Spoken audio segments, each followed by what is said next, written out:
Pai, no nome de Jesus, te agradecemos pela tua presença aqui nessa noite. Pedimos que o teu Espírito Santo direcione a nossa vida nessa aula e que o nome de Jesus seja glorificado, Pai. Te agradecemos pela oportunidade de poder estar com os nossos irmãos e irmãs. Pedimos que o Senhor inspire, Senhor, a nossa vida, renove o nosso entendimento, Pai, e fortaleça o nosso coração na fé, na esperança e no amor. Te glorificamos, Senhor, pela tua presença nessa hora aqui, Pai. Pedimos que a tua boa dádiva, que o teu dom perfeito venham sobre nós nesta noite. Que o nome de Jesus seja glorificado e que o Senhor conduza para a ministração desta aula, em nome de Jesus. Amém. Amém? Bom, então hoje, gente, nós vamos finalizar, essa matéria de epístolas gerais, tá? Eu estou já nas últimas páginas da apostila de vocês e hoje nós vamos trabalhar a epístola de Judas, tá? Se porventura, quando faltar 1 minuto para fechar a sala, eu vou avisar vocês, tá? E aí a sala fechando, é só entrar no link de novo ali da aula e vocês voltam. Lembrando que alguns aparelhos de celular, você precisa ativar a câmera e ativar o microfone, tá? Para isso, basta você clicar em cima da câmerazinha, do microfonezinho, vai abrir um balãozinho ali. Se abrir um balãozinho, você clica no balãozinho que vai ativar, tá? Essa aula está sendo gravada e depois ela vai ser disponibilizada ali no meu canal privado no YouTube. Inclusive, todos os links de todas as outras aulas estão ali para vocês, tá? Bom, a Amada está dizendo aqui que não está aparecendo balão nenhum, nem microfone, é porque você tem que apertar embaixo na tela ali do teu celular, ele fica oculto. Se você apertar embaixo na tela ali, ele vai aparecer. Tá? Mas se você está me ouvindo aqui, me fala alguma coisa aqui no grupo, porque pelo menos você vai estar ouvindo a aula daí. Tá bom? De repente alguém aí que está... Malaquias ali, pode falar com ela ali, Malaquias, enquanto eu vou dando aula, tá? Dá uma orientada ali, ver se você consegue dar uma ajuda nela no grupo ali, tá bom? Bom, muito bem. Gente, então, Epístola de Judas, tá? A próxima matéria é Panorama do Apocalipse. A irmã Joias fez uma pergunta muito pertinente, que é com relação ao decreto. Até onde eu sei, nesse domingo agora ele vai fazer um novo decreto e existem duas possibilidades. Ou abrir, ou então prorrogar por mais uma semana. Se ele flexibilizar o horário do toque lá de recolher, for para mais tarde, aí a gente volta a fazer aula presencial, entendeu? Na verdade, eu não estou fazendo aula presencial, mas por causa desse negócio aí das 19 horas, tá? Então, já vão se preparando, né? Porque concluindo hoje aqui essa matéria, na próxima aula vocês já vão ter prova dessa matéria aqui, tá bom? Para nós começarmos o panorama do Apocalipse, que já está aí com umas 50 páginas, viu? E eu não estou, não é que não estou, já estou mais ou menos quase na metade desse conteúdo. Vai ser um conteúdo muito especial. Bom, então, Epístola de Judas, nós temos um capítulo, e 25 versículos. Na verdade, são 25 versículos, Já falei para vocês que esses livros da Bíblia, que tem apenas um capítulo, a gente costuma mencionar só os versículos, muito bem. Vamos adiante aqui. Então, quem é esse Judas? Segundo a tradição, alguns escritores cristãos primitivos associam essa epístola de Judas aquele Judas que é o meio-irmão de Jesus, né? Nós já vimos nas outras aulas que depois que Jesus nasce, gerado pelo Espírito Santo no ventre de Maria, o seu José e a dona Maria tiveram outros filhos, né? E esse Judas, então, seria um deles, né? Nós aprendemos lá na epístola de Tiago que pelo menos Jesus teria mais 4 irmãos, sem contar as irmãs, né? Que não é mencionado ali os nomes das mulheres, tá? Então esse Judas seria o meio-irmão de Jesus. Então lá em Mateus 13:55, ó, tá? Ele é apresentado como sendo o 4º irmão. É muito importante esse detalhe, 4º irmão, pessoal. Por quê? Porque, pela tradição, os nomes vão aparecendo em ordem de importância e em ordem de idade. Então, normalmente, as listas genealógicas da Bíblia, as listas familiares da Bíblia, sempre você observa ali a ordem em que os nomes são mencionados, porque é esse o critério que os escritores bíblicos adotavam, tá? A questão da importância daquela pessoa dentro do contexto familiar, né? E a questão da idade, tá? Sempre do maior para o menor, do mais velho para o mais novo. Então, aqui Mateus 13:55, né? Não é este o filho do carpinteiro? Não se chama sua mãe Maria e seus irmãos Tiago, José, Simão e Judas? Então esse último ali, ó, o Judas, seria o autor dessa epístola. Então não confunda, viu?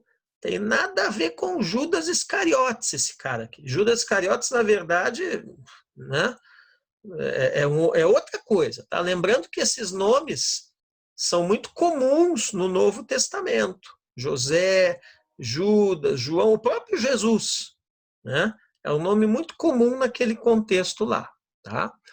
Bom, segundo relatos dos evangelhos, os meio-irmãos de Jesus não acreditavam ser ele o Messias pretendido pelos judeus. Então, aquilo que nós falamos também nas aulas, né, anteriores, lá na Epístola de Tiago, tá? A primeira oposição que Jesus sofreu no seu ministério foi justamente da sua própria família, tá? Então, eles não acreditavam que ele era o Messias. Muito bem. Em Mateus 12:46-49, Jesus ensina seus discípulos a respeito de quem realmente é sua família, utilizando-se de um episódio envolvendo sua mãe e seus irmãos. É aquele texto, né, que Jesus está ali junto ali, ministrando ao povo, falando ao povo, né? E eis que sua mãe e seus irmãos estavam do lado de fora procurando falar-lhe, diz o evangelista Mateus. E alguém lhe disse: tua mãe e teus irmãos estão lá fora e querem falar-te. Porém, ele respondeu ao que lhe trouxeram o aviso: quem é minha mãe e quem são meus irmãos? E estendendo a mão para os discípulos, disse: eis minha mãe e meus irmãos. Porque qualquer que fizer a vontade de meu Pai Celeste, esse é meu irmão, irmã e mãe. Tá? Então, esse relato aqui, na verdade, tá, o que esses versículos estão mostrando é que todo aquele que faz a vontade do Pai é membro da família de Jesus, da família de Cristo. Mas, nas entrelinhas, esses versículos também escondem uma relação um pouco tensa que havia entre Jesus e a sua família também. Tá? Então, a maneira do evangelista Mateus, nesse trecho, mostrar que havia uma certa tensão, foi aproveitando, né, esse episódio, mas colocando não isso como a ênfase desses versículos, e sim o fato de que todo aquele que faz a vontade do Pai é membro da família de Jesus. Tá? Outro fato, né, registrado por João, em relação aos meio-irmãos de Jesus e a sua incredulidade quanto à sua identidade messiânica. Está lá no Evangelho de João, capítulo 7, né, o verso 1 ao 5. Diz assim: passadas estas coisas, Jesus andava pela Galileia, porque não desejava percorrer a Judéia, visto que os judeus procuravam matá-lo. Ora, a festa dos judeus, chamada Festa dos Tabernáculos, estava próxima. Dirigiram-se, pois, a ele os seus irmãos e lhe disseram: deixa este lugar e vai para a Judéia, para que também os teus discípulos vejam as obras que fazes. Porque ninguém há que procure ser conhecido em público e, contudo, realize os seus feitos em oculto. Se fazes essas coisas, manifesta-te ao mundo. E você vê que João termina dizendo ali claramente, ó, aquilo que Mateus mostra nas entrelinhas, João fala claramente, pois nem mesmo seus irmãos criam nele. Então aqui nós temos dois registros, né, da perspectiva de dois evangelistas diferentes, Mateus e João. E os dois, um de uma forma mais velada, mais sutil, outro de uma forma mais aberta, mostram claramente a relação pouco amistosa entre Jesus e seus irmãos. Com o tempo, porém, o discipulado de Jesus na sua família teve êxito, pois todos se converteram. E esse fato é registrado lá em Atos dos Apóstolos. Como é que nós sabemos, né, que todos se converteram? Simples, porque lá em Atos dos Apóstolos, Lucas, o evangelista Lucas, que escreveu o livro de Atos, né, ele menciona ali presentes na reunião apostólica, ali no cenáculo, por ocasião da descida do Espírito Santo, né, ele menciona que Maria e os seus irmãos estavam juntos naquela ocasião ali. Né? Então, para estarem ali naquele ambiente, estarem ali juntos, estarem ali naquela ocasião, certamente eles haviam se convertido. É o Atos capítulo 1, verso 14. Todos estes perseveravam unânimes em oração com as mulheres, com Maria, mãe de Jesus. Por que ele fala Maria, mãe de Jesus? Porque tinha várias Marias, vocês lembram, né? Nós falamos bastante disso lá na análise de Tiago, né? Então, Maria, mãe de Jesus, e com os irmãos dele. Tá? Vocês percebem como é importante essas referências e inferências do texto. Né? Então, em Mateus, nós temos um ensino de que todo aquele que faz a vontade do Pai é membro da família de Jesus, mas também, de uma forma indireta, ele mostra a relação tensa de Jesus com a sua família física, vamos dizer assim. Em João, nós temos abertamente narrado essa situação, né? Narrada esta situação, que nem os seus irmãos criam nele. E aí, como nós sabemos que a família de Jesus se converte, que o ministério dele é eficaz dentre a sua família, dentre os seus, né? Justamente pelo fato de, na ocasião da descida do Espírito Santo, na ocasião da reunião do cenáculo, Lucas nos informar que Maria, sua mãe, e os seus irmãos estavam presentes ali naquele ambiente. Então você vê que nós temos informações de 3 evangelistas aqui para confirmar um único fato, né? Mateus, João e Lucas, que escreveu o livro de Atos dos Apóstolos. Ok? Possivelmente, na descida do Espírito Santo, Maria e os irmãos de Jesus estavam presentes, conforme Lucas menciona, que é o que nós acabamos de falar, né? Estavam todos reunidos no mesmo lugar. Atos capítulo 2, verso 1, né? Vocês já leram várias vezes esse texto, né? Ao cumprir-se o dia de Pentecostes, estavam todos reunidos no mesmo lugar. Bom, toda a manifestação do poder de Deus na vida de Jesus antes do Calvário e depois, os irmãos de Jesus participaram de toda a obra. Claro que antes participaram com incredulidade, com dureza de coração, mas ainda assim não deixaram de ser testemunhas oculares, né, em inúmeras ocasiões. E após a sua morte e ressurreição, então, já convertidos, né, aí eles começaram a fazer parte efetivamente do ministério de Jesus. O que mais se destacou foi o primogênito, o mais velho, né? Depois de Jesus é o primeiro, né? Mas depois de Jesus, vamos dizer assim, dentre os biológicos, né? Dentre os biológicos, dentre os filhos de José com Maria, né? O que mais se destaca é o primogênito, que é Tiago. E nós vimos a importância de Tiago, né, irmãos, na vida da igreja. Paulo vai citar Tiago em 1 Coríntios 15, verso 7, né? Diz ali, depois apareceu a Tiago, então a todos os apóstolos, né?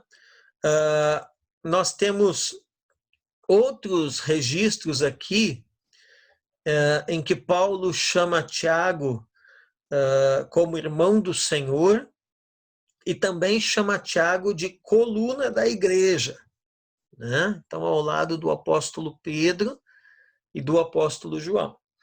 É o Gálatas 1,19, né? Quando Paulo diz lá, e não vi outro dos apóstolos, senão Tiago, o irmão do Senhor.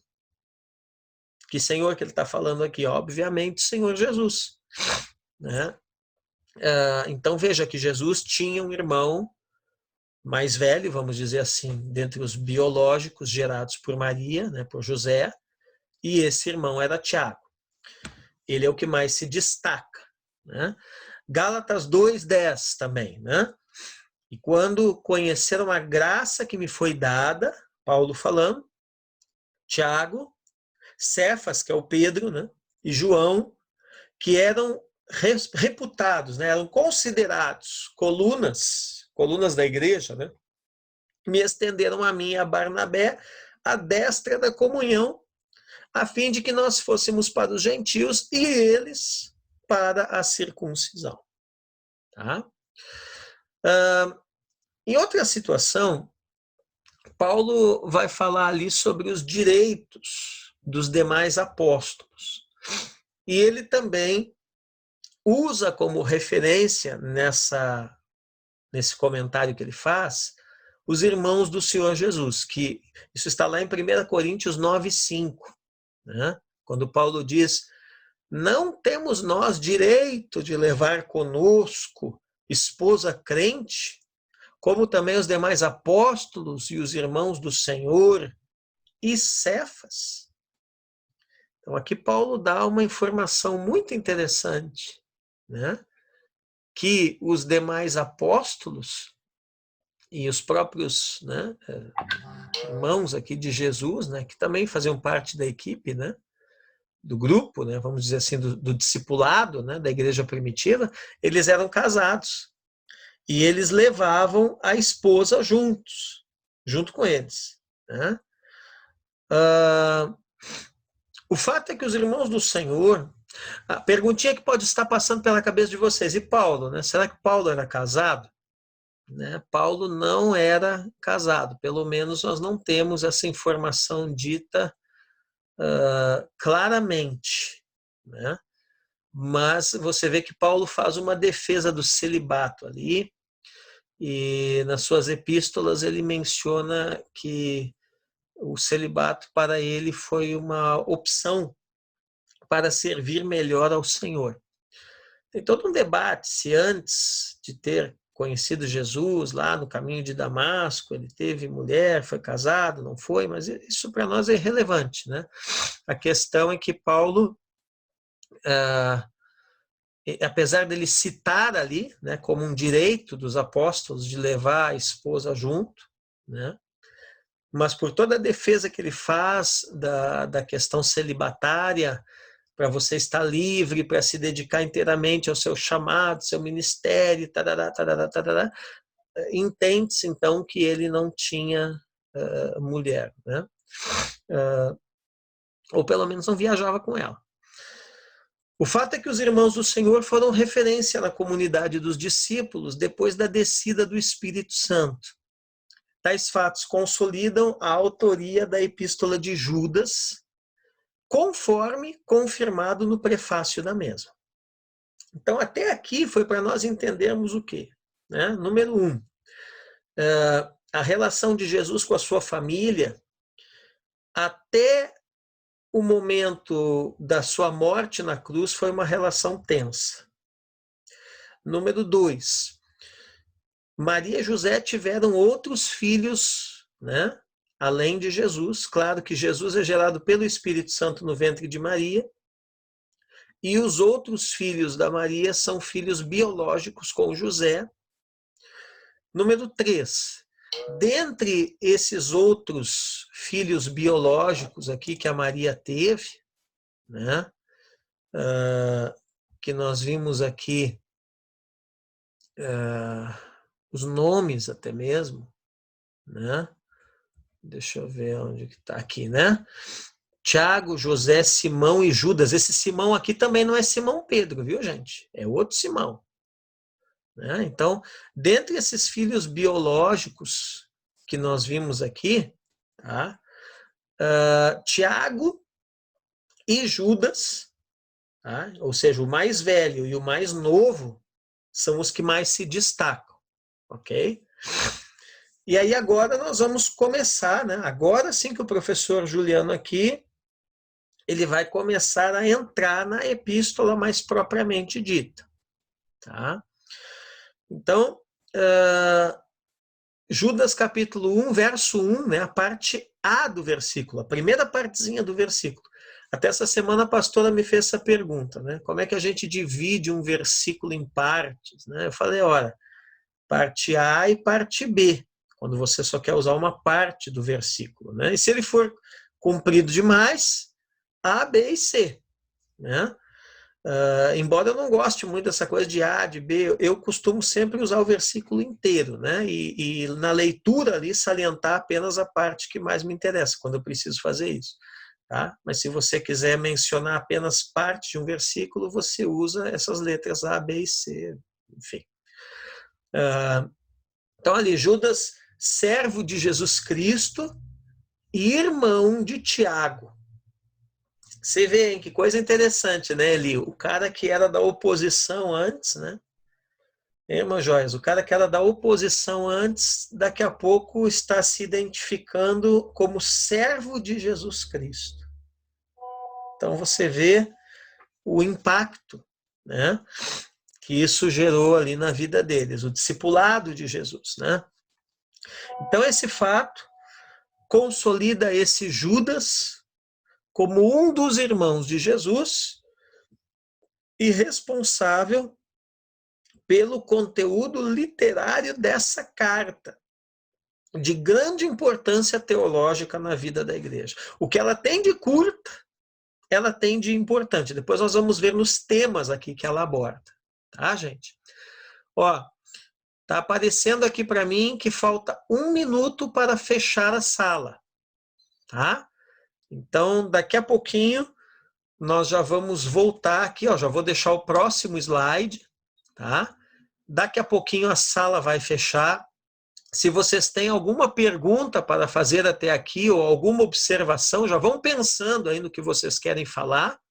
Bom, então nós estamos falando aqui da Epístola de Judas. Tá? Vamos falar um pouco da data, né, pessoal? Então, a data.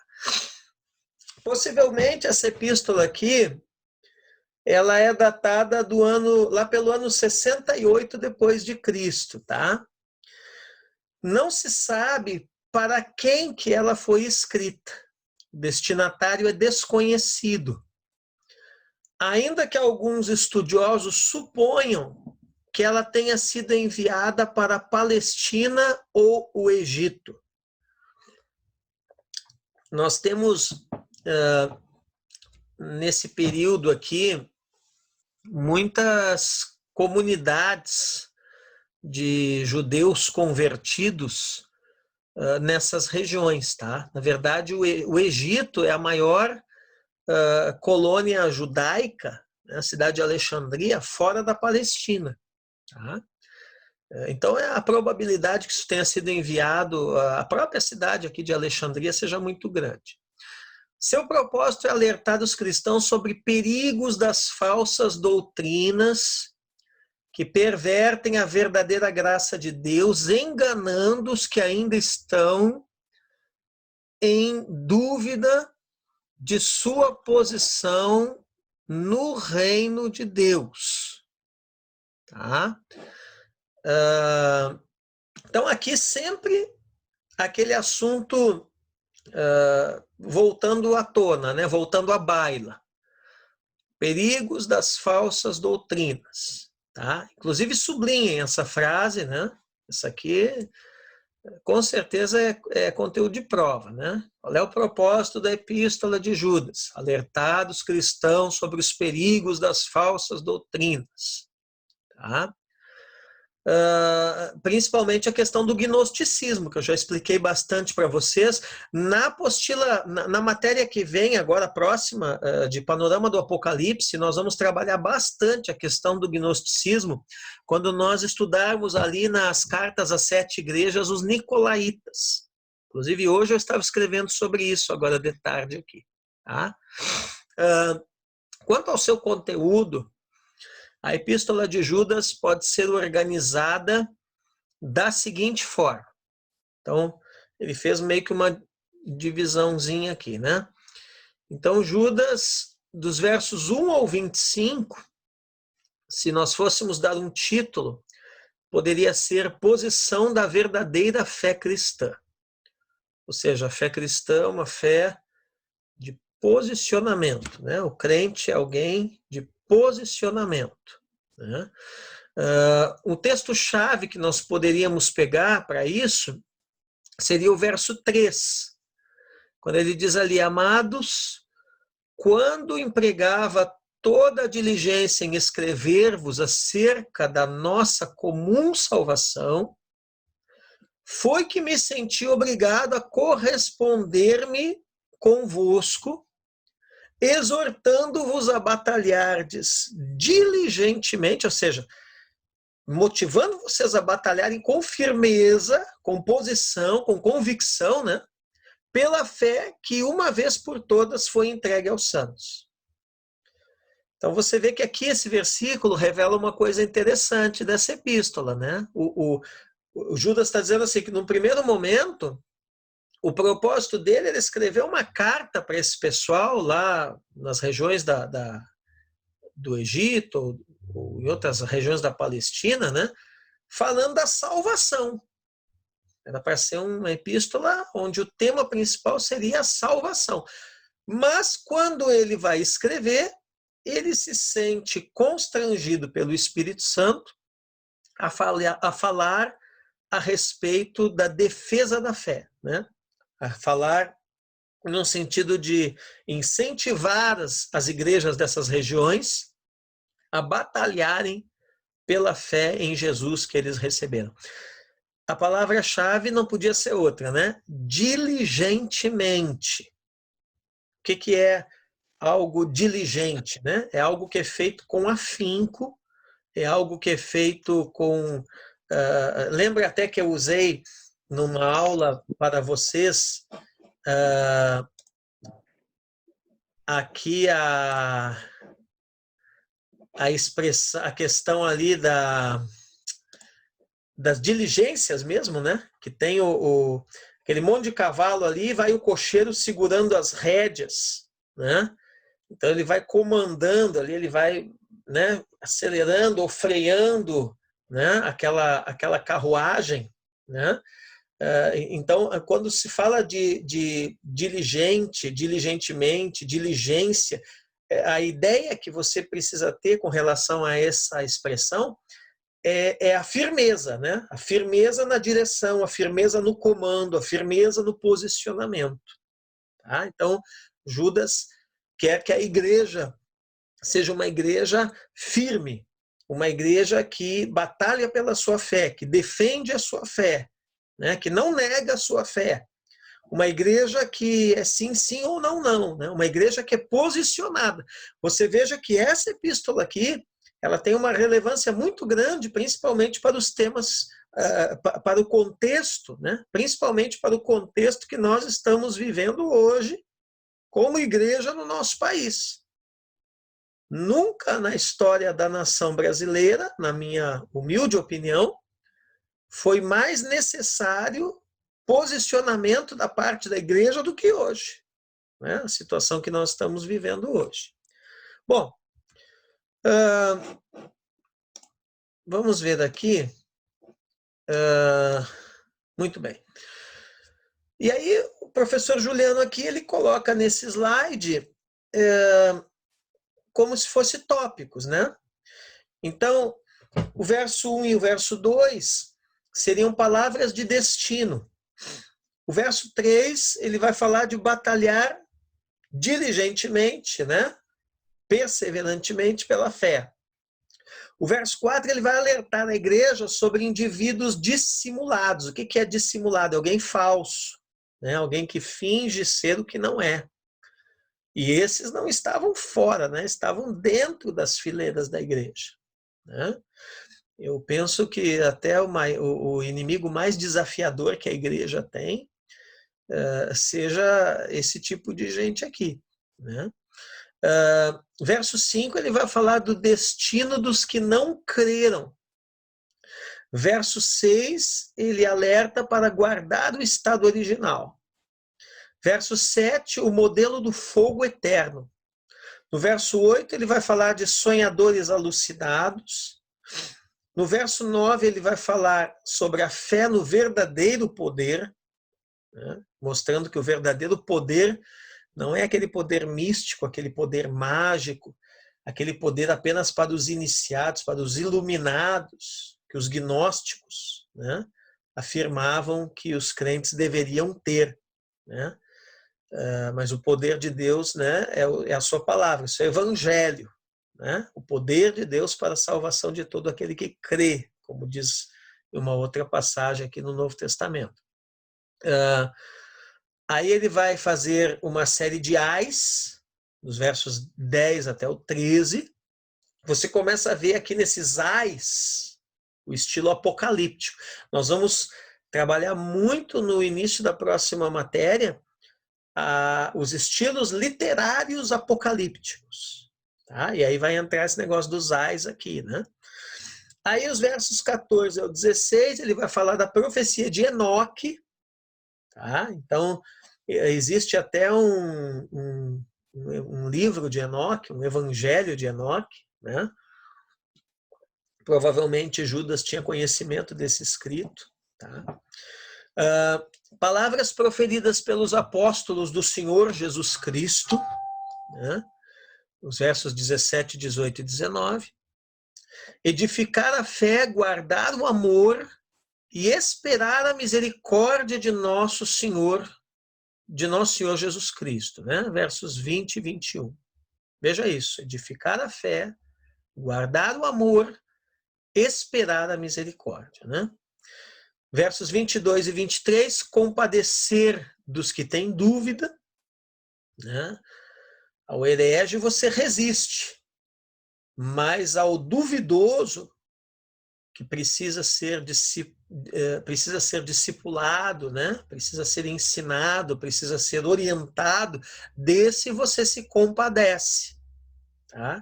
Às vezes, principalmente quem é muito novo no ministério, comete esse erro. Eu já cometi esse erro, né? De você não saber fazer essa diferenciação entre a pessoa que é um dissimulado, que é um herege, que é alguém que realmente quer confrontar, né, quer bater de frente, né, quer desviar os irmãos da verdade, né, com uma outra pessoa que muitas vezes é apenas uma questão de ter sido mal formado na fé, mal discipulado, mal orientado, e aí é cheio de dúvida, né? Fica andando atrás de achismos e coisas assim. Então, desses a gente tem que compadecer e trabalhar com eles. Mas ao herege a gente tem que resistir, né? E aí ele vai terminar os versos 24 e 25 falando da mensagem da salvação. Tá? Uma outra coisa que eu quero pontuar com vocês aqui, antes de nós começarmos aqui no próximo slide, é a questão assim, ó. Nessa epístola de Judas, fica muito claro que ele tinha conhecimento de literatura apócrifa. Ah, lembra lá na primeira matéria que a gente teve, né, de introdução à Bíblia, para quem está desde o início, né, quem entrou depois ainda vai ter essa matéria, né? Eu falo lá dos livros apócrifos, né? Essa palavra apócrifo que significa não com o mesmo peso de inspiração, né? Não inspirado, né? Portanto, não autorizado pela igreja como fonte de doutrina. Pode ser usado como fonte histórica, como fonte literária, né, e tal, mas não fonte de doutrina. Mas por que eu estou tocando nesse ponto dos apócrifos com vocês? Porque quando ele cita aqui o Enoque, por exemplo, da onde Judas tira esse negócio aí? Tá? Muito possivelmente ele tira isso do apócrifo de Enoque, das histórias apócrifas, né, que existiam a respeito de Enoque, dos escritos apócrifos que existiam a respeito de Enoque. Mas você vê que, apesar dele citar, né, a profecia de Enoque e tal, mas ele imediatamente já chama a atenção dos seus leitores para as palavras dos outros apóstolos do Senhor Jesus Cristo. Por que eu estou pontuando isso com vocês? Porque assim, ó, ele conhecia a literatura apócrifa, havia lido essa literatura, cita uma profecia dessa literatura, mas a ênfase dele mesmo está nas palavras do Senhor Jesus, através da sã doutrina, né, pelos lábios dos demais apóstolos.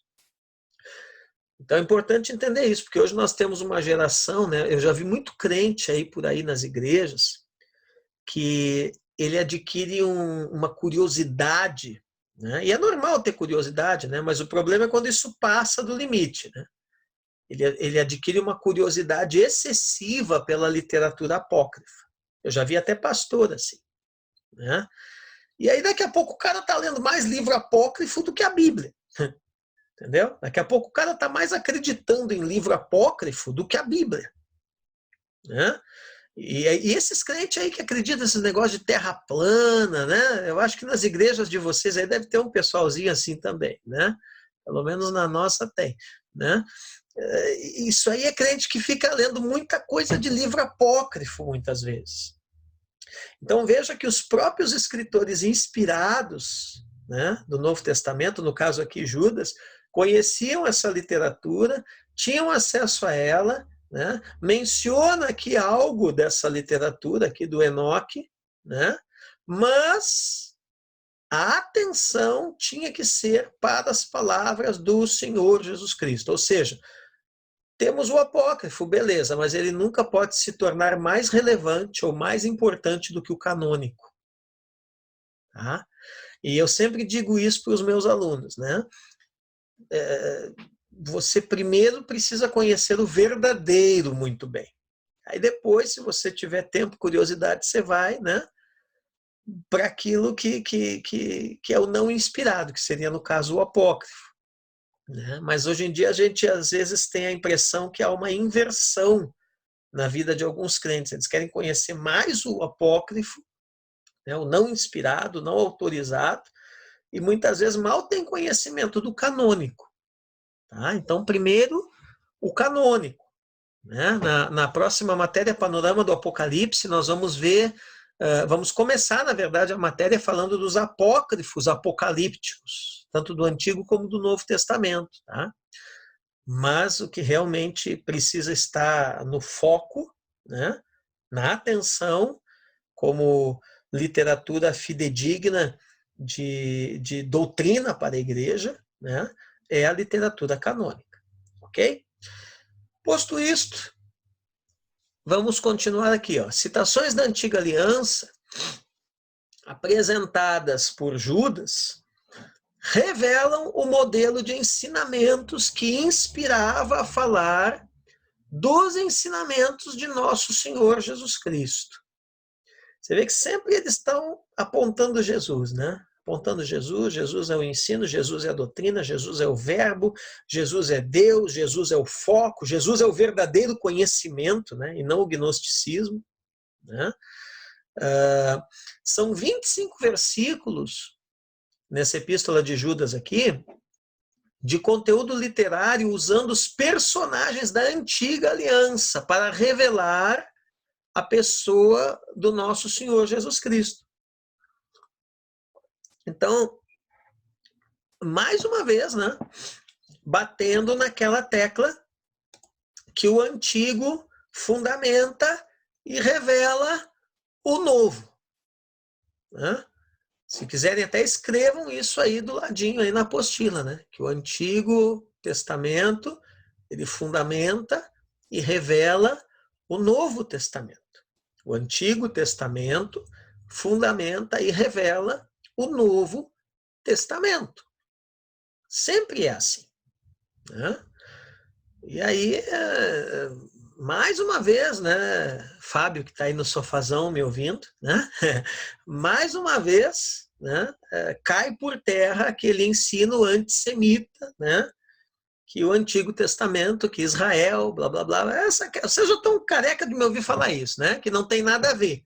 Né? Como que não tem nada a ver, meu Deus do céu, se é fundamentado, né? O novo é fundamentado pelo antigo, tá? Tá, eu já ouvi aqui. Estão me vendo e ouvindo? Façam um sinal. Ok. Tá, a internet ficou um pouquinho instável aqui, viu, gente? A Cristina já me avisou aqui no grupo, tá? Às vezes acontece isso, dá uma piscada aqui, mas a coisa já volta, tá? Muito bem. Então, aqui, ó, primeira citação, né? Primeira citação do conteúdo literário veterotestamentário na Epístola de Judas. Tá? Quando Deus libertou o seu povo do Egito. Então, veja que ele vai lá no Êxodo, né? Então, Judas, verso 5. Ele diz ali, ó: quero, pois, lembrar-vos, embora já estejais cientes de tudo, uma vez por todas, que o Senhor, tendo libertado um povo, tirando-o da terra do Egito, destruiu depois os que não creram. Aqui ele está fazendo menção daquele povo todo lá que deu problema para Moisés na jornada em direção à terra prometida, né? Que foram sendo destruídos. Né? A segunda citação fala de algo celestial que ele soube, por permissão do Espírito Santo, olha isso, mediante antigas tradições e relatos e iluminação das escrituras do Antigo Testamento. Então vocês veem como esses escritores do Novo Testamento, né, como eles juntam isso, né? A iluminação que o Espírito Santo dá ao texto que já existia, que era o Antigo Testamento, né? O acesso que o Espírito Santo direcionava eles a ter a outras fontes literárias e até mesmo orais, né? E a questão aqui também que eles entendiam a tradição judaica, aqui no caso, né? Como também uma ferramenta nas mãos do Espírito Santo. Tá? Então, mais uma vez, volta naquele pontinho que também eu sempre tenho levantado com vocês nas nossas aulas, né? Que a tradição, né, da igreja, ela por si só não estabelece doutrina. Né? A tradição da igreja por si só não estabelece doutrina. Né?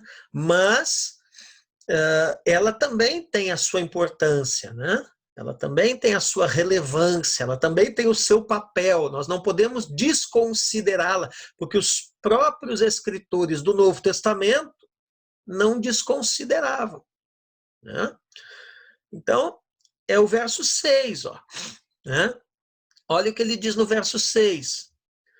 E há anjos que não guardaram o seu estado original, mas abandonaram o seu próprio domicílio.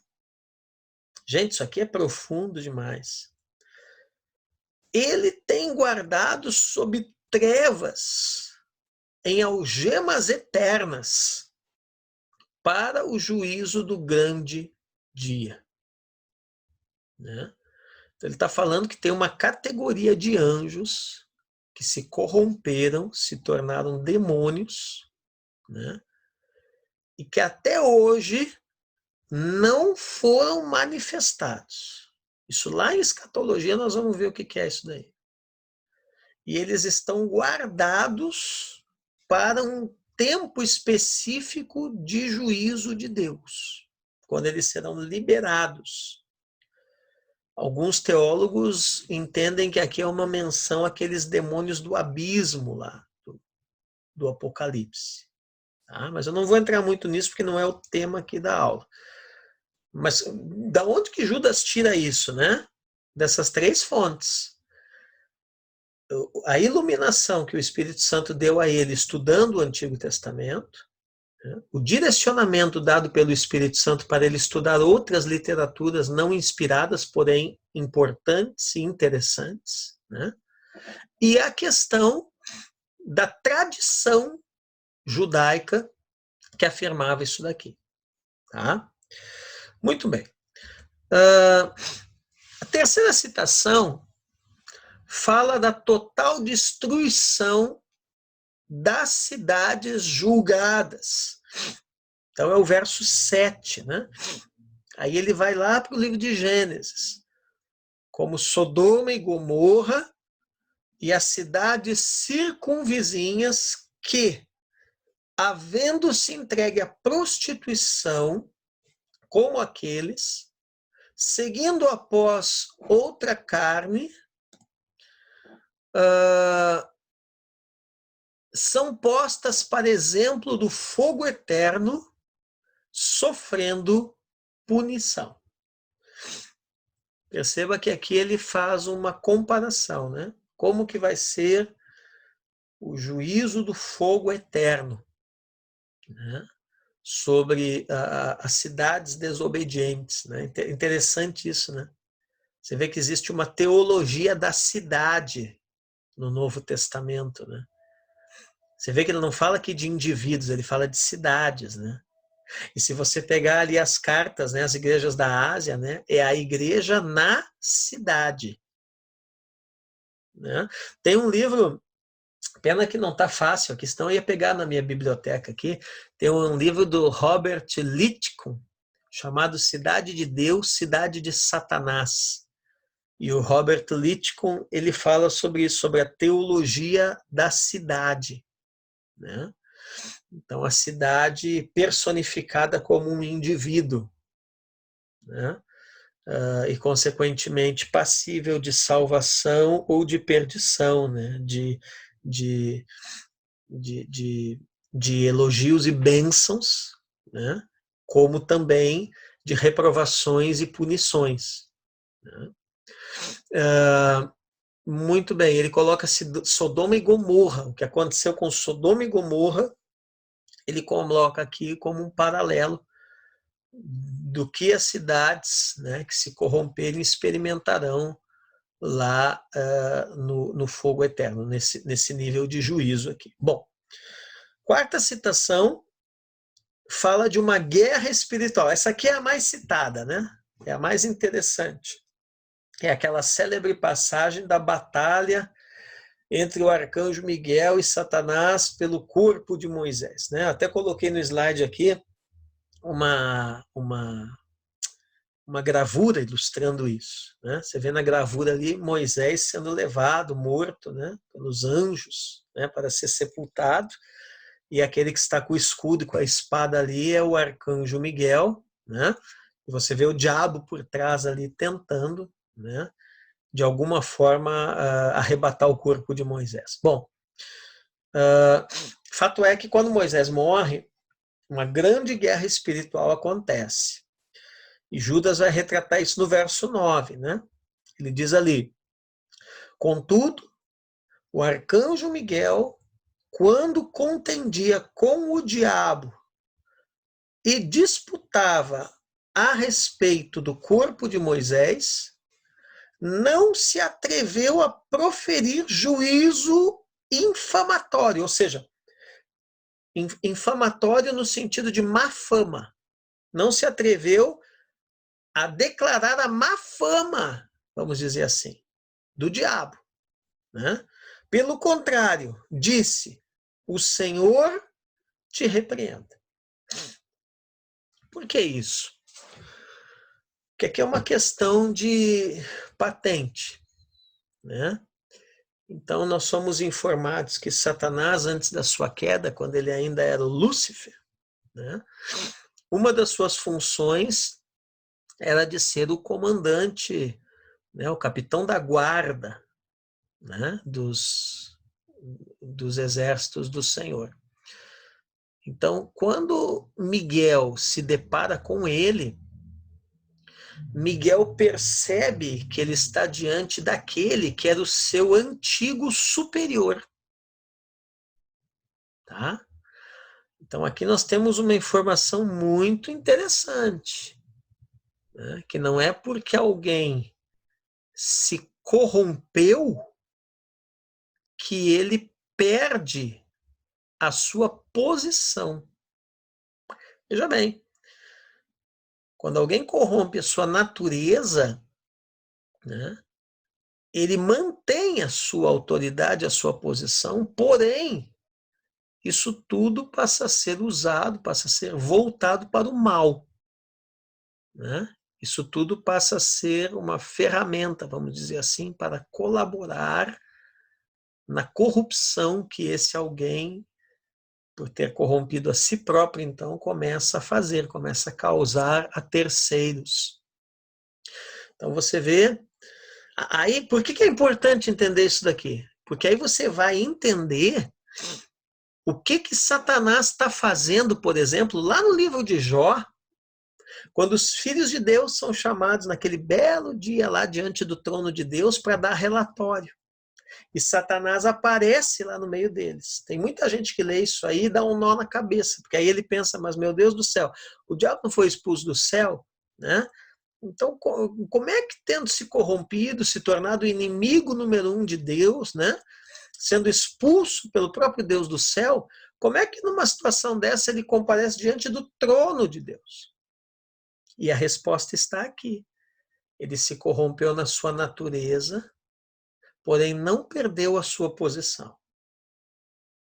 Lembre-se que os dons de Deus são irrevogáveis. E ali não diz respeito a dons, a respeito apenas de dons no sentido da salvação como um dom de Deus, né? Ali está no sentido de posicionamento também. Então, tudo aquilo que Satanás tinha como capitão da guarda, né, ele mantém a patente. Né? Ele não tem mais a autoridade, mas ele mantém a influência, vamos dizer, a patente, né? Vamos dizer assim. E quando Miguel, que é o principado espiritual da nação de Israel, né, se deparou com ele, Miguel, né, o mundo espiritual obedece hierarquias. O mundo espiritual obedece hierarquias. Quando Miguel se depara com ele e percebe que é do seu antigo capitão, Miguel não encara ele de frente, né? Coloca alguém mais poderoso, coloca o superior dele, né? E diz: ó, o Senhor, né? Quem é esse Senhor? O Senhor Jesus, né? O Senhor te repreenda. Tá? Você vê que Miguel é bem sucedido na batalha ali, né? Satanás não leva o corpo de Moisés, mas Miguel usa de uma tática de guerra espiritual, né? Colocando alguém superior ao seu inimigo, né? Como fundamento, como legalidade, como autoridade à sua frente. Né? Eu estou falando de Miguel. Né? Então, Judas nos dá essa informação. Por isso que Satanás, lá no livro de Jó, vai diante do trono de Deus. Por quê? Porque ele não perdeu o acesso. Ele não perdeu o acesso. Ele se tornou inimigo, ele se corrompeu na sua essência, mas ele não perdeu o acesso. Tá? Agora, você olha e diz assim, nossa, então isso é uma baita vantagem para o diabo. É e não é, porque o que ele não se deu conta é o seguinte, que pelo fato dele não ter perdido o acesso, ele continuará a ser cobrado por esse nível de autoridade que ele tem e que ele mesmo corrompeu. Por isso que para ele não há solução, por isso que para ele não há salvação. Né? Eu já vi uns crentes com as ideias querendo evangelizar o diabo, né? Salvar o diabo. Não tem como fazer isso. O pastor estava lembrando ali que o Satanás estava querendo levar o corpo de Moisés. Uhum. Isso. Então, ali. Mas por que queria levar o corpo de Moisés?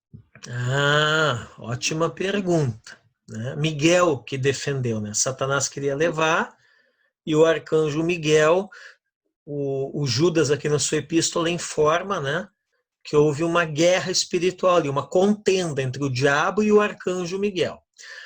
Essa é uma visão dele? Oi? Essa é uma visão? Não, isso é real, tá?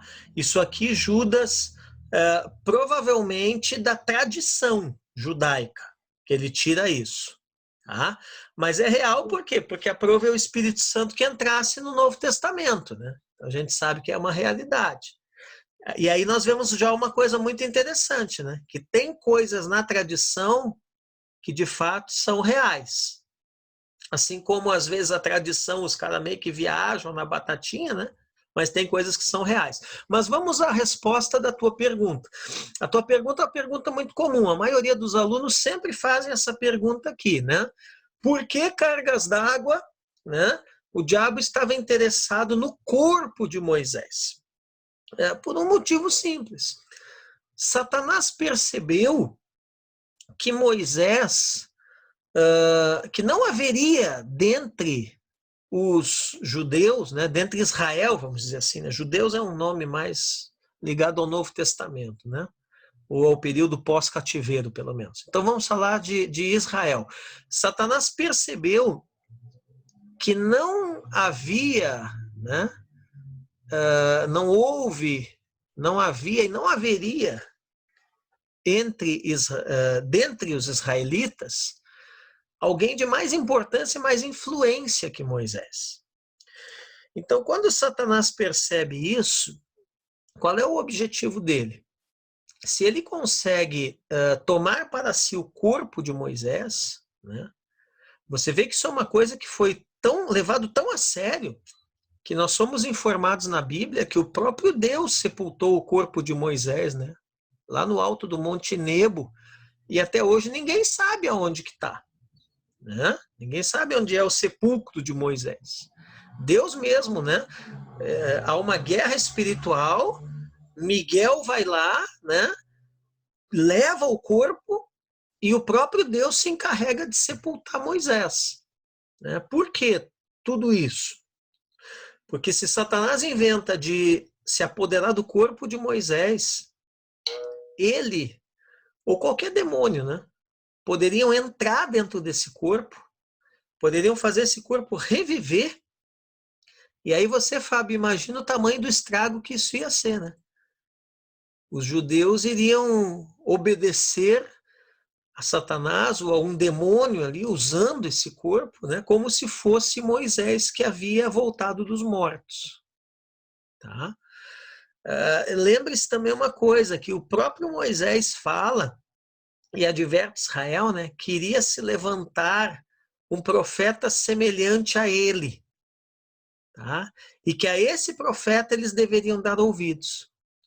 Então, Satanás poderia muito bem, né, usar desse corpo, através de uma possessão demoníaca, fazer com que esse corpo fosse animado, né? Não que Moisés ia voltar à vida, né, mas animar esse corpo inerte, tá? E então os israelitas iriam idolatrar e ouvir, seguir, obedecer todas as determinações que esse ser desse. Por isso, então, que o próprio Deus se encarrega, vamos dizer assim, no bom sentido, né, de dar um sumiço ao corpo de Moisés, tá? Justamente para evitar a idolatria, né? Eles iriam idolatrar Moisés a ponto de Moisés se tornar praticamente um deus, né? Olha só como ele é poderoso, né? Ele morreu e voltou dos mortos, né? Então é por causa disso, tá? Para que o corpo, para que os restos mortais de Moisés não se tornasse objeto de idolatria, para que os restos mortais de Moisés não se tornassem objeto de culto, e para que os restos mortais de Moisés, né, o diabo de alguma maneira não pudesse animar isso e levantar esse corpo ali de volta, né, e assim então perverter Israel. Tá bom? Respondido aí tua pergunta? Deu para entender? Beleza. Bom, alguém tem mais alguma pergunta aí? Posso seguir? Malaquias, Mara, Manjóias, Pastora, Eli, tudo certo? Tudo. Então, beleza. Eu vou mutar vocês. Aí. Tá bom. Vamos adiante.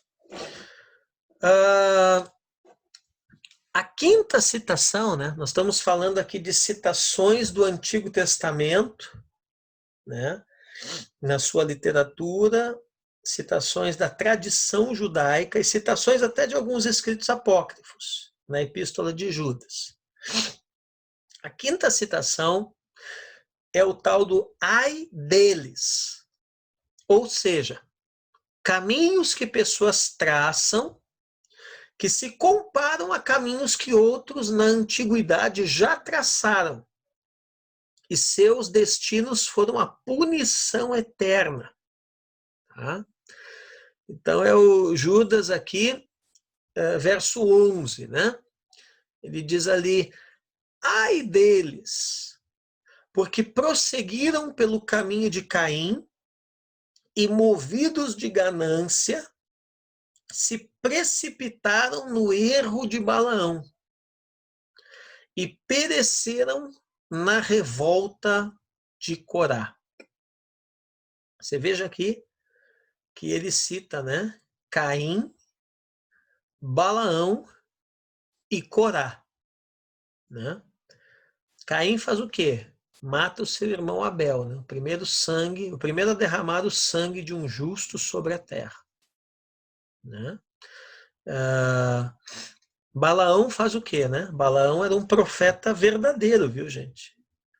Um profeta que tinha conhecimento do Deus Altíssimo no período ali patriarcal, né? Mas se corrompeu porque quis ganhar dinheiro, ganhar benefícios, né? Usando do seu dom espiritual, usando do seu ministério, né? E Corá, né, é aquele fulano que organiza toda aquela revolta ali contra Moisés no meio do deserto, né? Corá, os seus companheiros Datã e Abirão, né? E aí acaba que eles são literalmente engolidos vivos, né, para dentro do abismo, né? Bom, a sexta citação fala da palavra profética liberada por Enoque. É a tal da profecia de Enoque, Malaquias. Foi você que me deu o livro de Enoque, né? Eu tenho aqui na minha biblioteca. O Malaquias me deu isso daí uma vez. Então, tem uma palavra profética liberada por Enoque. Versos 14, 15 e 16 de Judas.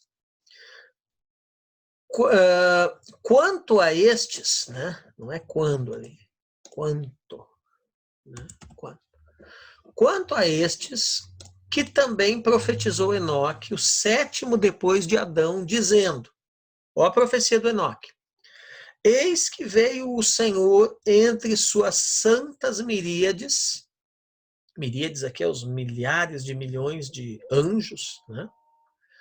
Para exercer juízo contra todos e para fazer convictos todos os ímpios, acerca de todas as obras ímpias que impiamente praticaram, e acerca de todas as palavras insolentes que ímpios pecadores proferiram contra ele. Os tais são murmuradores, são descontentes, andando segundo as suas paixões. A sua boca vive propalando grandes arrogâncias, são aduladores dos outros por motivos interesseiros. Então veja que lá o patriarca Enoque, né, o 7º depois de Adão, ele já mostra o Senhor vindo no seu dia, né? Lembram da teologia do dia do Senhor, né? Que depois outros profetas, lá Joel e tal, né? Depois Pedro, lá em Atos, todos eles vão falar disso aqui, né? Pedro, nas suas epístolas, vai falar disso aqui, do dia do Senhor, né? Então aqui Enoque já profetizava isso, né? E ele dá algumas características desses ímpios, né? Esses ímpios praticam obras ímpias, né? Usam de palavras insolentes, né? Murmuradores, descontentes, andando, incontroláveis, ou seja, segundo as suas paixões, né? Arrogantes, né? Aduladores, né? Ou seja, alguém que se aproxima de outro só por um interesse, né? Faz uma adulação. Tá? Bom, a 7ª citação não é da antiga aliança, mas, curiosamente, é da nova aliança.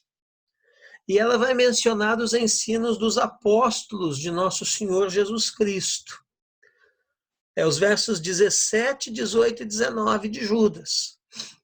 Vós, porém, amados, lembrai-vos das palavras anteriormente proferidas pelos apóstolos de nosso Senhor Jesus Cristo, os quais vos diziam: no último tempo haverá escarnecedores, andando segundo as suas ímpias paixões.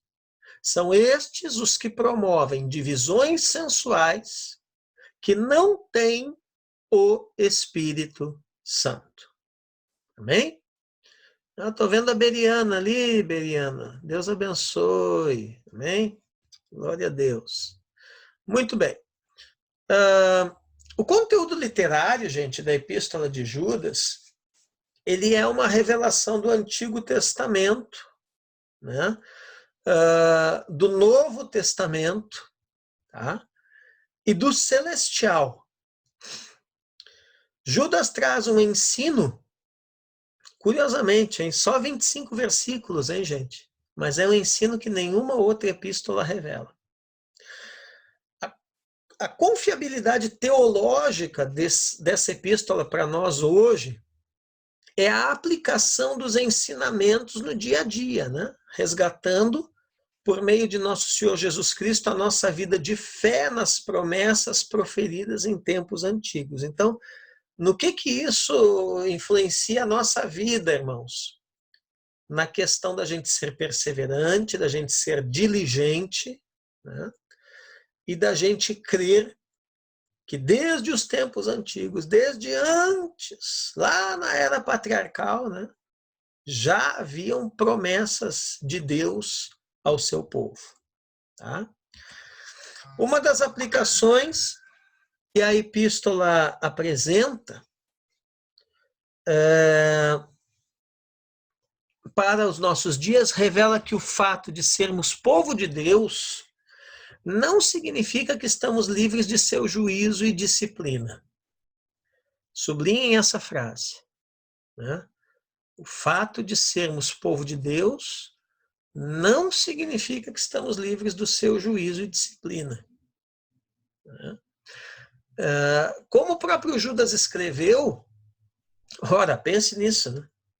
Deus não poupou anjos que não guardaram o seu estado original, mas os guardou sob trevas em algemas eternas para o juízo do grande dia. Né? Ou seja, se com anjos, né, que dirá os que cometem pecados sabendo de todas as verdades. Deus não poupará ninguém. Isso aqui é sério, hein? Isso aqui é um alerta com relação ao crente que peca voluntariamente, né? Sabendo o que ele está fazendo, né? E ainda assim insistindo em viver um estilo de vida hipócrita e pecaminoso. Judas aqui mostra, né, que esse crente ele pode ter um destino pior até do que os demônios. Porque se nem os anjos que se corromperam, né, Deus não poupou, quanto mais, né, a nós, né, ou a estes. Bom, conclusão. As 8 epístolas gerais do Novo Testamento abrangem um conteúdo literário voltado para um público alterado culturalmente na revelação do Evangelho. Então, o foco linguístico, por exemplo, das epístolas de Hebreus, 1ª e 2ª Pedro e Judas, expressa a manifestação de Deus por intermédio de seu Filho Jesus Cristo. Já as epístolas de Tiago e 3ª João, a ênfase está na manifestação direta em Deus. E, finalmente, 1ª e 2ª João chamam Deus de Pai manifesto em seu Filho Jesus Cristo.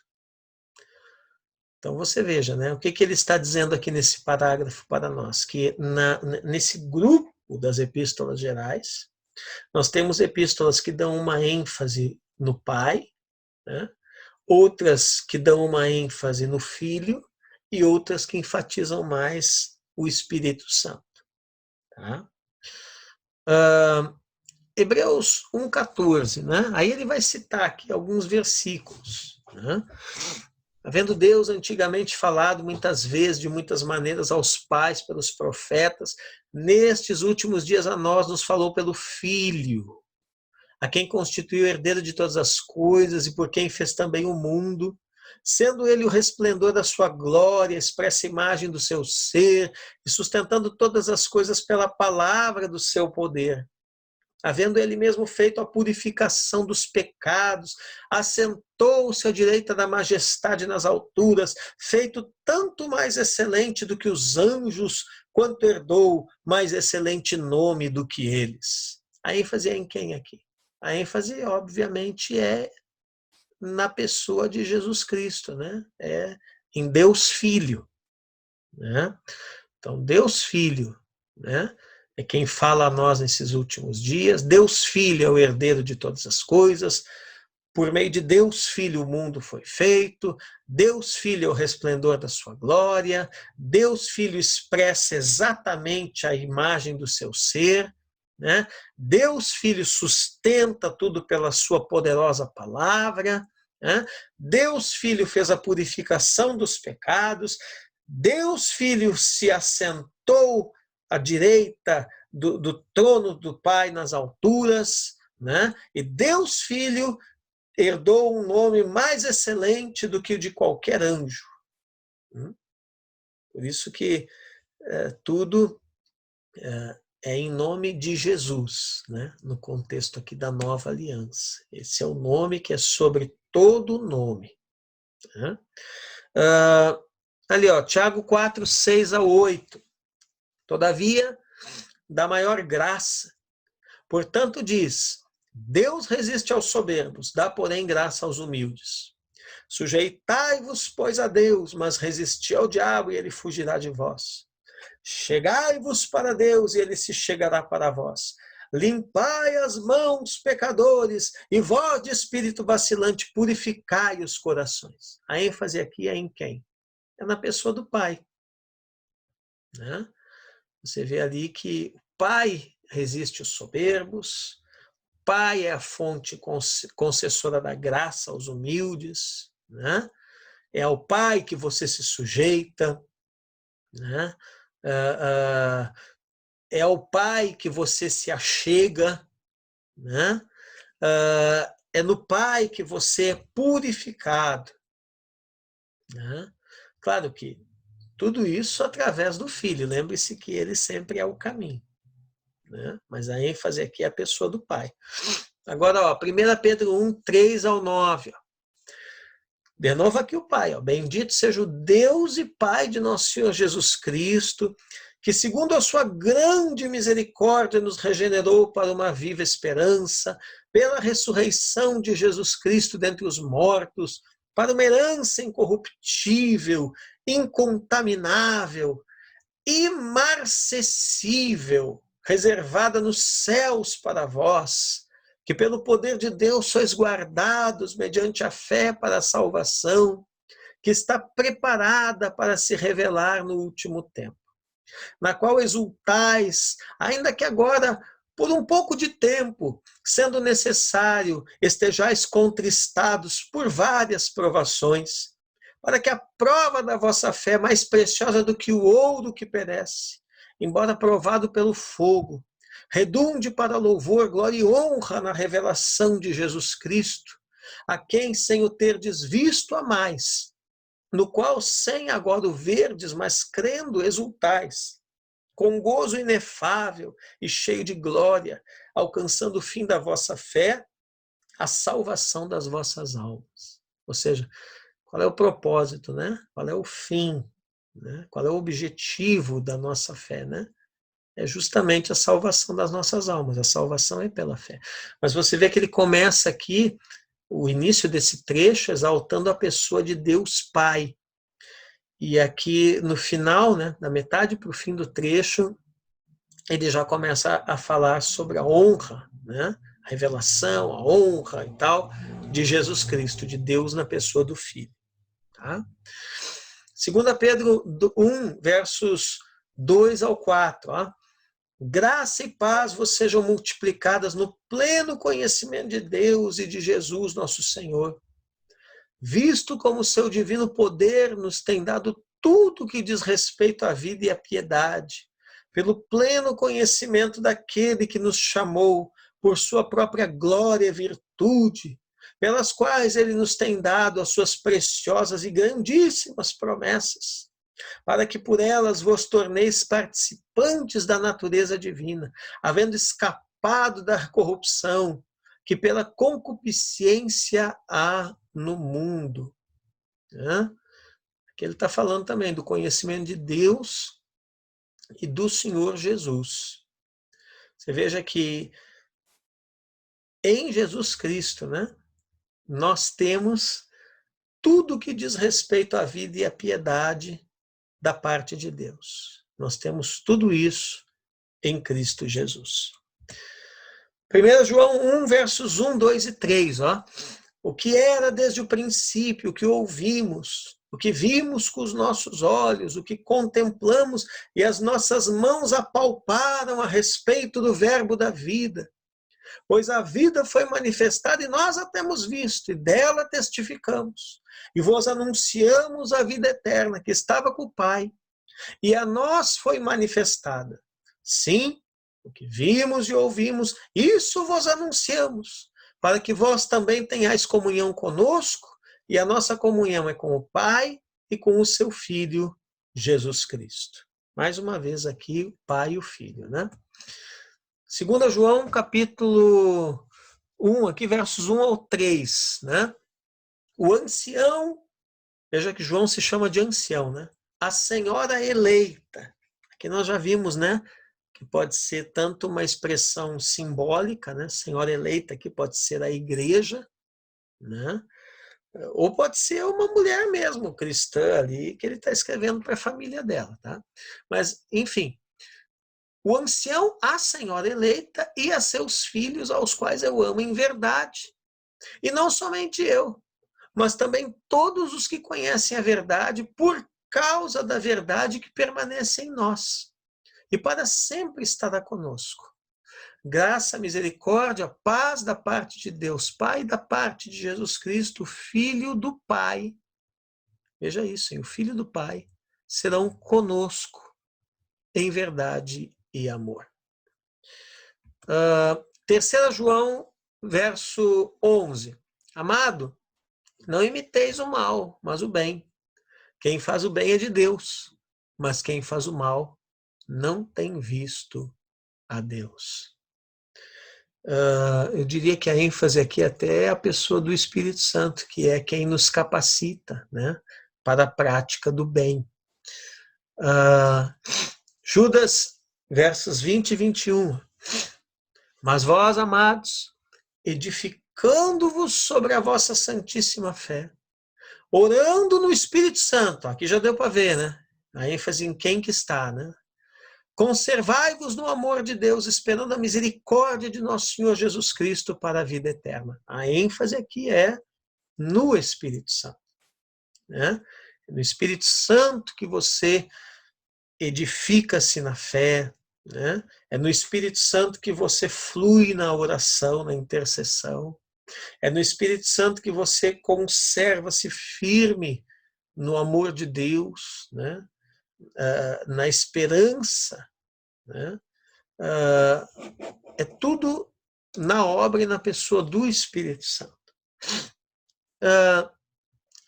Bom, toda essa linguagem tem tem como deixa eu arrumar aqui. Toda essa linguagem tem como, nem precisa ali, né? Toda essa linguagem tem como objetivo alinhar o homem a Deus. Né? Sublinhe isso. Toda essa linguagem tem como objetivo alinhar o homem a Deus. Boa perguntinha para a prova, né? Qual o objetivo geral da linguagem das epístolas, né, gerais? Alinhar o homem a Deus, né? Por esse motivo, devemos considerar sua mensagem relevante para a vida da igreja ainda hoje. Site resume com precisão em seu comentário a importância das epístolas gerais. Ele diz assim: mas as epístolas gerais são de suma importância para a igreja. Seu conteúdo foi inspirado pelo Espírito Santo e preservado por Deus de qualquer erro, contradição ou adulteração. Elas trazem instruções que jamais devem ser desprezadas pelos cristãos. Amém? Muito bem. E aí agora aqui, né, nós temos a nossa finalização. Todos os microfones estão abertos, né? Amém. Se alguém quer fazer alguma pergunta, ó, tem 8 minutos antes de encerrar essa sala. Alguém tem alguma pergunta? Alguma observação? Tudo ok, maravilhoso falar. Deu para entender direitinho? Amém. E eu quero dar os parabéns a vocês, né? Porque venceram mais uma etapa, hein, pessoal? Amém. Parabéns a todos nós, né? Mais uma etapa aí do nosso curso, hein? Graças a Deus, amém. Né? Em nome de Jesus. Olha só. Tá vendo isso aqui, ó? Deixa eu mostrar para vocês. Aqui, ó. Isso aqui é todo o material teológico que foi produzido no nosso curso desde a primeira matéria. Amém. Então, próxima aula, tá? Vocês já estudem, tá? Que se a próxima aula for presencial, nós vamos fazer a provinha dessa matéria, tá? Se não for presencial, aí nós vamos entrar no Apocalipse aqui pelo Zoom mesmo, tá? Orem para o Espírito Santo me iluminar aí, para mim concluir. Eu ainda estou concluindo a escrita do panorama do Apocalipse, tá? E a próxima matéria depois do Apocalipse é Teologia do Novo Testamento. A professora Ellen, que está escrevendo essa, está ficando muito boa também. Ela já tem me mandado bastante conteúdo para mim fazer a correção e as devidas considerações, né, teológicas. E aí a gente tem a teologia do Antigo Testamento e finalmente encerramos. Para quem começou desde a primeira matéria, vamos encerrar o fundamental. Tá bom? Amém. Amém. Bem, quem é que vai orar aí para nós encerrarmos? Segundo informações aí, Oi. segundo informações, o decreto vai levar mais uma semana. Viu? Não sou Chaves, mas suspeitei desde o princípio. Amém? Muito bem.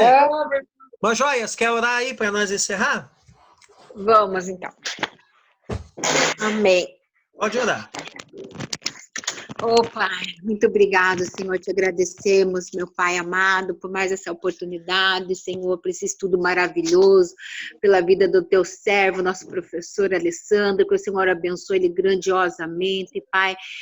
Senhor, que teu Espírito Santo me venha usar de uma forma, de um sobrenatural, Senhor, nas nossas vidas, Pai, abençoando, Senhor, o seu lar, sua família, Senhor, seus filhos, sua esposa, Senhor, em nome de Jesus, Pai.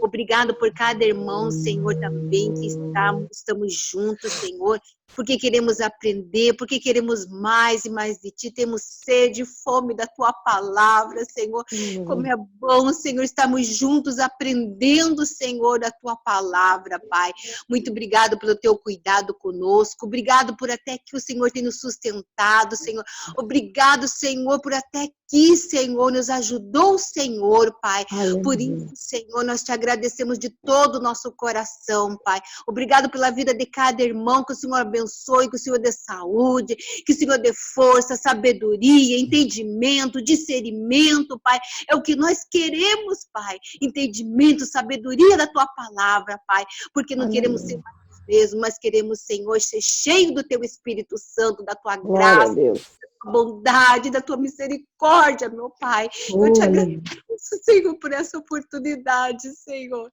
Por essa oportunidade que o Senhor tem dado a cada um de nós, Senhor.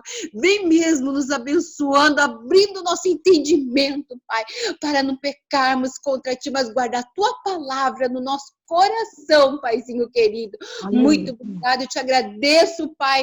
Muito obrigado, que o Senhor abençoe a vida de cada um dos Teus filhos, dos Teus servos, Pai. Nos dá uma boa noite, um final de semana, Senhor, um mês, um ano de bênção, de graça, Pai, de amor a cada dia que nós venhamos estar, Senhor, na Tua presença, Pai. E nós queremos, Senhor, que semana que vem, em nome de Jesus, Pai, que o Senhor venha se revelando a nós, Pai, através da vida do Teu servo, Pai, capacitando ele a cada dia, Senhor, em nome de Jesus. Eu te agradeço em nome do Pai, em nome do Filho e do Espírito Santo. Amém. Amém.